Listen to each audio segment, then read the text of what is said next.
Customer சில ப்ராடக்ட்டை ஒரு நிமிஷத்தில் பை பண்ணுறதுக்கும் சில ப்ராடக்ட்ஸை ஒரு மாதம் ஆனாலும் அதை இக்னோர் பண்ணுறதுக்கும் இருக்கிற மேஜர் ஃபேக்டரே என்னோட 5 லட்ச ரூபாவை இன்வெஸ்ட் பண்ணதுக்கப்புறம் தான் எனக்கு புரிஞ்சுது. Hi, this is Munish CR. I'm a footballer, storyteller and founder of Munish.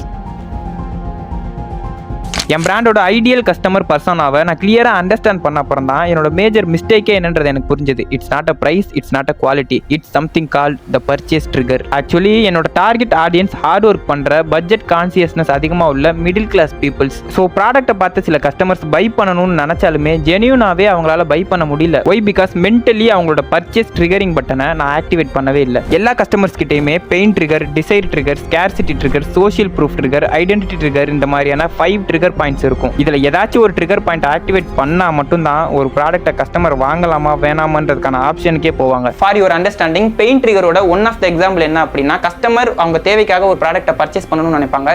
But அந்த டைம்ல அவங்க கிட்ட அங்க பட்ஜெட் இருக்காது. அந்த இடத்துல டைட்டான பட்ஜெட்ன்றது தான் அவங்களோட பெயின் பாயிண்ட். ஸோ அந்த பெயின் பாயிண்ட்டுக்கு ஏற்ற மாதிரியான ஒரு ப்ராடக்ட்டை அஃபோர்டபுள் செக்மெண்ட்ல நம்ம ரெடி பண்ணி அவங்க கிட்ட புஷ் பண்ணாலே போதும், ஆட்டோமேட்டிக்காவே அவங்களோட ட்ரிகர் பாயிண்ட் அங்க ஆக்டிவேட் ஆக ஸ்டார்ட் பண்ணிடும். ஒன்ஸ் ட்ரிகர் பாயிண்ட் ஆக்டிவேட் ஆயிடுச்சு அப்படின்னா அந்த ப்ராடக்ட்டை அவங்க பர்ச்சேஸ் பண்றதுக்கு ஹையர் ப்ராபபிலிட்டிஸ் அங்க கிரியேட் ஆகும். Because pain creates urgency. So எங்க கஸ்டமர்ஸோட ட்ரிகர் பாயிண்ட்டை எஃபெக்டிவான வேஸ்ல எப்படி ட்ரிகர் பண்ணலாம் அப்படின்றதுக்கான இனிஷியேட்டிவ்ஸை நாங்கள் எடுக்கிறதுக்கு ஸ்டார்ட் பண்ணோம்.